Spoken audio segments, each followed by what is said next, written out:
Number 18. Now see, a ball thrown up vertically returns to the thrower after 6 seconds. ठीक है, एक ball को thrower, एक बंदा है वो उसको थ्रो कर रहा है, तो बॉल पहले क्या करती है, थ्रो होने के बाद बॉल पहले कहाँ जाएगी, ऊपर, और फिर वापस कहाँ आएगी, नीचे। ठीक है, तो यहाँ पे बोला गया है कि बॉल थ्रो करने के 6 सेकंड बाद दोबारा उसके पास आ जाती है। ठीक है, मान लो ये बॉल है, इसको थ्रो किया तो ये हवा में 6 सेकंड तक था, फिर वापस मेरे पास आ जाता है।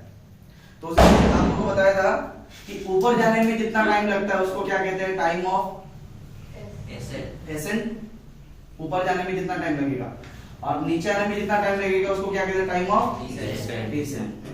And time of ascent is always equal to time of descent. अच्छा, इसको टीए और टीडी से निकालेंगे। ठीक है, TA represents time of ascent. टाइम ऑफ एसेंट मतलब नीचे से ऊपर तक मैक्सिमम हाइट तक पहुंचने के लिए जितना टाइम चाहिए, और उस मैक्सिमम हाइट से वापस नीचे आने के लिए जितना टाइम चाहिए उसको क्या कहते हैं, time of descent. And time of ascent is always equal to the time of descent. मतलब जितना टाइम उसको ऊपर जाने में लगेगा उतना ही टाइम उसको नीचे आने में भी लगेगा। ठीक है, ओके। अब ये बोला है ना कि टोटल टाइम कितना लगा, 6 seconds. That means time of ascent plus time of descent equal to 6 seconds. ठीक है, टाइम ऑफ एसेंट और टाइम ऑफ डिसेंट कितनी है, 6 सेकंड्स। ठीक है, तो अब इसमें से हम टाइम ऑफ एसेंट मान लो निकालते हैं, कोई भी एक निकाल सकते हो, दोनों बराबर ही है। ठीक है, तो मान लीजिए टाइम ऑफ एसेंट निकालना है, सो हम क्या करते हैं, टाइम ऑफ डिसेंट को टाइम ऑफ एसेंट लिख सकते हैं। फर्स्ट इतना डाल के कर दो, तो time of ascent plus this time of descent will be taken as time of ascent again equal to 6 seconds. ठीक है, so time of ascent plus time of ascent क्या हो जाएगा, twice of time of ascent equal to 6 seconds. तो time of ascent will be 6 upon 2, that is 2 into 3 6, तो 3 seconds। तो ऊपर जाने में इसको कितना टाइम लगा है, 3 सेकंड का। नीचे आने में वापस कितना टाइम लगा है, तो टोटल टाइम कितना लग गया उसको, 6 सेकंड्स। यहाँ तक क्लियर है, टाइम का समझ आ गया। इसके बाद हम आते हैं कि निकालना क्या है हमको। ये तो गिवन पार्ट था ना हमको, उसमें से हमने टाइम निकाला। नाउ फर्स्ट पार्ट हमको निकालना था velocity with which it was thrown up. तो अब यहाँ पे हम अपवर्ड मोशन वाली कंसीडर करेंगे दिस पार्ट। ठीक है, अब यहाँ पे हमको ये निकालना है कि कौन सी वेलोसिटी के साथ इसको थ्रो किया गया था, तो उस वेलोसिटी को क्या कहेंगे, it will be it's initial velocity. हमें इनिशियल वेलोसिटी निकालनी है। ठीक है, अब इनिशियल वेलोसिटी का यहाँ पे 0 हो सकता है, नहीं। अगर इनिशियल वेलोसिटी 0 है, ऑब्जेक्ट ऊपर जाएगा ही नहीं, कहाँ जाएगा, नीचे। तो यहाँ पे कौन सी वेलोसिटी 0 होगी, the final velocity at the maximum height. तो जो इसकी फाइनल वेलोसिटी होगी वो होगी 0 metre per second. So for the part A, ठीक है, that is for upward motion. यहाँ पे ऑब्जेक्ट कहाँ मूव कर रहा है, अपवर्ड डायरेक्शन पे। तो फाइनल वेलोसिटी कितनी होगी ऑब्जेक्ट की, 0 मीटर पर सेकंड। ठीक है, अच्छा, जी का कुछ बोला गया है क्वेश्चन पे, नहीं बोला गया, so you can take G as 9.8। ठीक है, अब जी क्या होगी बताओ, ये पॉजिटिव और negative, negative, because object is going against gravity, G will be negative 9.8 metre per second square. v मिल गया, g मिल गया। और क्या पता है हमको इसके बारे में, अपवर्ड मोशन के बारे में, टाइम टेकन है ना। अपवर्ड मोशन कितने टाइम के लिए किया था, 3 seconds. So time of ascent हमको पता है, time of ascent is equal to 3 seconds. तो देखो v, g और t, मतलब फाइनल वेलोसिटी, एक्सेलरेशन और टाइम पता है, निकालना क्या है हमको, इनिशियल वेलोसिटी निकालनी है। तो इन चारों में कौन सी इक्वेशन बनती है, equation 1, that is v by first equation. ठीक है, by first equation v equals to u plus क्या होगा, एक्सेलरेशन इज g t। निकालना क्या है, u, तो gt को क्या करेंगे, इस तरफ ट्रांसफर कर दो। ठीक है, तो v की वैल्यू कितनी है, 0। ये प्लस gt इधर आएगा तो क्या होगा, माइनस g का वैल्यू क्या है, -9.8 into t time 3 equal to u minus minus plus, तो 0 प्लस होगा तो वही सेम वैल्यू रहेगी, तो it will be 9.8 into 3, 3 into 8 24, 2 carry, 3 to 9 27 plus 2 29, point कितने के आगे, एक के आगे, 29.4 क्या निकाल रहे हैं, वेलोसिटी, यूनिट क्या होगी, metre per second. So the ball was thrown up with this velocity, 29.4 metre per second की वेलोसिटी के साथ उसको ऊपर थ्रो किया गया। क्लियर है यहाँ तक, first part complete. Second, the maximum height it reaches, कितने हाइट तक ऊपर गया, कितना हाइट ऊपर गया होगा, जितना डिस्टेंस को कवर कर रहा है। So let the height attained by the object be s. So part B, let height attained be s meters. ठीक है, अब s निकालने के लिए हमारे पास क्या है, v u g t सब आ चुका है ना, तो अब कौन सा इक्वेशन लगाएंगे, सेकेंड वाला लगा लो, थर्ड वाला भी लगा सकते हो, y g s equal to v square minus u square, v u g सब है हमारे पास, ठीक है। So we putting the second one by second equation, क्या होगा, s equals to u t a, t a ले रहे हैं क्योंकि अपवर्ड मोशन कर रहा है, time of accent, u t plus half g time of accent square, ठीक है। So what is the initial velocity, 29.4 into time of ascent 3 plus half g, what is the value of g, minus 9.8 and then time of ascent का square, that is 3 square, तो 29.4 into 3 कर लेते हैं पहले, 29.4 into 3, 3 4 12, 1 carried, 29 into 3 is 87 plus 1 88.8 क्या है, कितना आ गया 88.2। अब यहाँ आते हैं तो यहाँ पे प्लस और माइनस है, प्लस माइनस क्या हो जाएगा, minus, and then we can cancel this 9.8 by 2, ठीक है, 2 4 जा 8, 9 minus 8 1, 1 8 18, 2 9 18, एक क्या आगे पॉइंट है, इधर भी एक क्या आगे पॉइंट आ जाएगा, कितना हो गया, प्लस माइनस माइनस आ चुका है, 1 into 4.9, 4.9 into 3 square, 3 square is 9, so we have to multiply 4.9 into 9, 4.9, 1 into 4.9, 4.9 आया, into 3 square, 3 square कितना है 9, so 9 9 81 1 8, 9 4 36 plus 8 34.8 क्या आ गया, कितना आ गया 34.1, अब माइनस कर दो, ठीक है। सो 2 minus 1 2 minus 1 1, then 8 minus 4 4, 8 minus 3 5, 54.1 distance निकाल रहे हैं metres. Object has attained maximum 4.9 into 9 440 441 440 44.1 आता है। Oh sorry 9981 1 8 9436 plus 8 44.1, so 88.2 minus 44.1, it will be 44.1। So object ने कितना हाइट गया, ऑब्जेक्ट कितना हाइट तक ऊपर गया है, 44.1 मीटर्स की हाइट तक गया, क्लियर। अब आज आते हैं सबसे इंपॉर्टेंट वाले पार्ट पे इस क्वेश्चन के, दैट इज पढ़ो जरा क्या दिया हुआ है, इट्स पोजीशन आफ्टर 4 सेकंड्स। अब ये वाला चीज ध्यान से समझो, 4 सेकंड के बाद उसकी पोजीशन क्या है, दैट मींस 4 सेकंड के बाद ऑब्जेक्ट कहां पे है, कहां पे है मतलब उस दिन बताया था, वेयर मतलब जमीन से कितना ऊपर है ये बता दो, ठीक है। तो आपको ये बताना है कि 4 सेकंड के बाद ऑब्जेक्ट जमीन से कितने ऊपर है, ठीक है, कहां पे है मतलब जमीन ग्राउंड से कितना ऊपर है। तो अब देखो यहाँ पे हमने देखा था कि 4 सेकंड की जो मोशन है उसमें टोटल टाइम जो है, ठीक है। अब उस 4 सेकंड में से 0 से लेके 3 सेकंड तक तो ऑब्जेक्ट यहां तक पहुंच गया था, ठीक है। 3 सेकंड तक का तो हमको पता है, ठीक है। हमको 4 सेकंड बाद की बात बतानी है ना, 4 सेकंड बाद ऑब्जेक्ट कहां है, तो 0 अगर हम यहां से स्टार्ट करते हैं तो यहां से लेके यहां आने तक इसकी पोजीशन यहां से लेके यहां आने तक कितना टाइम लग गया? 3 सेकंड्स। ठीक है, तो after 3 second object is at a height of 44.1 metres from the ground. ठीक है, 3 सेकंड बाद तो ऑब्जेक्ट यहाँ पहुंचा, कितना ऊपर है ये? 44.1 मीटर्स ऊपर है, ग्राउंड से इतना ऊपर है।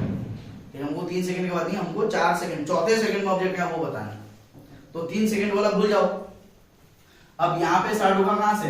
3rd सेकंड से अब वापस नीचे जाना शुरू करेगा। वहां पे कुछ फ्रैक्शन ऑफ ए सेकंड के लिए रुकता है, 1 सेकंड जितना टाइम के लिए नहीं रुकता है। तो 3rd सेकंड तक यहाँ पहुंचा, and just after the 3rd second जैसे ही पहुंचा उसके बाद वो क्या कर रहा है? डाउनवर्ड मोशन कर रहा है। सो एट 4 सेकंड्स मतलब क्या हो गया देखो, तो यहां से और कितना सेकंड बाकी है? और 3 सेकंड तक तो पता चल गया, तो 4 - 3 कितना सेकंड बचा? 1 सेकंड। तो अगर हम ये पता कर लें कि तीसरे सेकंड के बाद और 1 सेकंड के लिए यहां से यहां तक कितना सेकंड? 1 सेकंड। यहां पहुंचने तक, इस हाइट तक पहुंचने में कितना टाइम लग गया? 3 सेकंड। और उस 3 सेकंड के बाद अभी ऑब्जेक्ट क्या कर रहा है? और ऊपर जा रहा है? आफ्टर 3 सेकंड्स ऊपर और जा ही नहीं रहा, तो टाइम ऑफ एसेंट भी 3 सेकंड्स है, मतलब 3 सेकंड तक वो बस ऊपर ही गया है, राइट। और उसके बाद ही क्या शुरू हो जाता है? डिसेंट। ऑब्जेक्ट कहां आना शुरू हो जाता है? नीचे आना शुरू हो जाता है। That means after 3 seconds object downward motion कर रहा है, right. So after 4th second, तो 3 सेकंड तक तो यहां था, उसके बाद वापस नीचे आ रहा है, तो और 1 सेकंड का टाइम का हमको चाहिए। तो ये 1 सेकंड और जोड़ देंगे, तो 3 सेकंड्स प्लस दिस 1 सेकंड कितना हो गया? 4 seconds. So after the end of 4 seconds object is somewhere at this point, object यही कहीं पे होगा। ठीक है, तो आप देखो तीसरे सेकंड तक का तो हमको पता है, तो वो हम नहीं निकालेंगे क्योंकि उसके बाद और ऑब्जेक्ट ऊपर गया ही नहीं है। उसके बाद ऑब्जेक्ट सीधा नीचे आ रहा है, तो उसकी हाइट फिर से कम होती आ रही है, तो हमको निकालना है बस इस 1 सेकंड के लिए। ठीक है, तो अब हम कंसीडर करेंगे कौन सी वाली मोशन? अभी तक तो अपवर्ड मोशन का कर रहे थे, सो दिस टाइम हम कौन सा मोशन कंसीडर करेंगे? डाउनवर्ड वाली मोशन का। और कितने टाइम के लिए? 1 सेकंड के टाइम के लिए। 3 सेकंड का तक का हमको पता है, राइट। ओके, समझ आई वाला पार्ट? तो हम बात करेंगे ये वाले पार्ट की, जहां पे ऑब्जेक्ट कहां आ रहा है? डाउनवर्ड मोशन कर रहा है 1 सेकंड के लिए। So what will be the initial velocity at this point? देखो ऑब्जेक्ट यहां जाने के बाद, इस पॉइंट पे जाने का तो ऑब्जेक्ट रेस्ट में आ गया था, and again it was starting from rest, है ना। यहां पे आने के बाद उसकी वेलोसिटी क्या हो गई थी? 0। तो उसी वेलोसिटी के साथ तो ये वापस नीचे गिरना स्टार्ट हो रहा है। तो जब वो नीचे वापस आ रहा है, तो उसकी इनिशियल वेलोसिटी क्या होगी एट दिस पॉइंट? ऊपर से नीचे आने पे एट दिस पॉइंट उसकी इनिशियल वेलोसिटी क्या होगी? 0। Initial velocity 0 metre per second. अब मान लेते हैं कि इस पॉइंट पे जो उसकी वेलोसिटी होगी वो होगी v। तो ये हमारे आफ्टर 1 सेकंड ऑब्जेक्ट यहाँ पे फाइनली यहाँ पे होगा ना, इस पॉइंट में जो उसकी वेलोसिटी होगी that will be it's final velocity. ठीक है, टाइम कितना लग रहा है? 1 सेकंड। अच्छा, तो यहाँ पे क्या क्या मिल गया हमको? सो आफ्टर 4 सेकंड्स, 4 सेकंड के बाद, वो चीज थोड़ा सा एक्सप्लेन करना पड़ेगा आपको यहाँ पे। ठीक है, नहीं तो बोलेंगे 4 सेकंड का टाइम दिया, हम 1 सेकंड का टाइम लेके क्यों कर रहे हैं? ठीक है, सो आफ्टर 4 सेकंड्स क्या हो रहा था? 4 सेकंड के बाद the object is in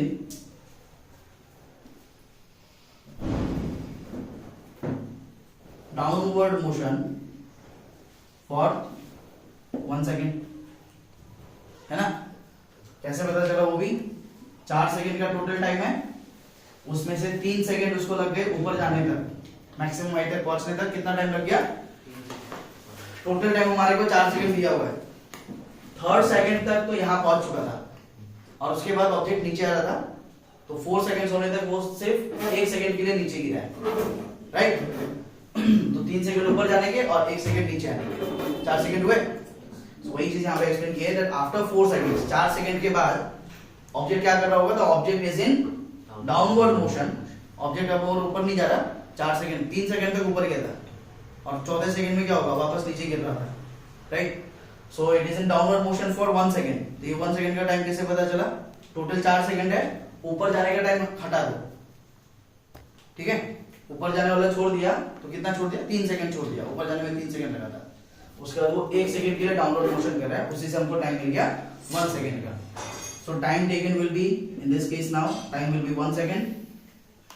initial velocity, क्योंकि वो रेस्ट से स्टार्ट हो रहा था, initial velocity will be 0 metre per second. ठीक है, और क्या बताया हमको?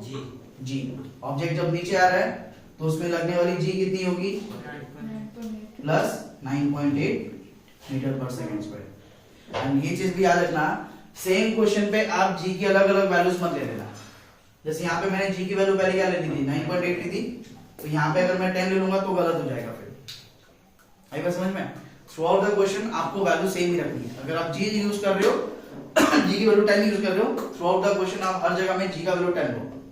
अगर आप 9.8 यूज करो तो हर जगह जहां पे भी जी आएगा वहां पे जी का वैल्यू कितना हो गया? 9.8। क्लियर है? सो जी विल बी 9.8। यू टी और जी मिल गया, निकालना क्या है? कितना डिस्टेंस वो नीचे आया है ना, उससे हमको पता चल जाएगा। तो मान लेते हैं कि देखो मैक्सिमम हाइट को क्या मान लेता है? एस। ठीक है, तो जितने डिस्टेंस वो नीचे आ रहा है इसको मान लेते हैं, यहां से यहां तक जो डिस्टेंस आ रहा है वापस, इसको मान लेते हैं एक्स। कितना डिस्टेंस नीचे आ रहा है? एक्स। अदरवाइज आप लोग इसको एक्स ना मान के एस लिया था, you can take it as s1 also. ठीक है, तो s1 डिस्टेंस वो नीचे आ रहा है। ठीक है, so now we can find s1 by using the, कौन सा इक्वेशन लगाएंगे इसमें? u t और g है second one, by second equation s क्या लिया इसमें? s1 equal to u t plus half gt square. तो u कितना है? 0, टाइम कितना है? 1 प्लस हाफ, g कितना है? 9.8, g आ गया, देन t स्क्वायर 1 स्क्वायर। ठीक है, तो 0 into 1 0 प्लस, अब देखो 2 से 9.8 को काटा था थोड़ी देर पहले, 2 से 9.8 को काटेंगे कितना होगा? 4.9। सो 1 स्क्वायर 1 into 1 1 into 4.9 4.9। ठीक है, तो 0 प्लस 4.9 इज 4.9 मीटर्स। और वो कितना नीचे गिरा? 4.9। तो अब देखते हैं कि वो ग्राउंड से कितना ऊपर है, राइट? तो देखो ऑब्जेक्ट जब ऊपर गया तो कितने हाइट तक ऊपर गया? वो 44.1 मीटर्स के लिए वो ऊपर गया, और फिर 1 सेकंड के लिए वो नीचे गिरता है। ठीक है, तो कितना नीचे गिरा? 4.9 मीटर्स। तो अब वो ग्राउंड से कितना हाइट पे है अभी? 44 माइनस, क्या करेंगे? टोटल हाइट जो है उसमें से जितना डिस्टेंस वो नीचे आया उसको माइनस कर दो, right? So therefore position of object after 4 seconds, 4 second के बाद ऑब्जेक्ट कौन से पोजीशन पे है? The total height attained by the object that is 44.1 meters minus the height which has fallen down, that is 4.9 meters. कितना आएगा? 1 से 9 नहीं जाएगा, 11 minus 9 2, then 43 minus 4 39. That means after 4 seconds the object is at a height of 39.2 meters above the ground. 4 second के बाद object कितना ऊपर है? 39.2 meters. ठीक है, so thus after 4 seconds the object is at a height of 39.2 meters above the ground के 39.2 metres ऊपर है। क्लियर है?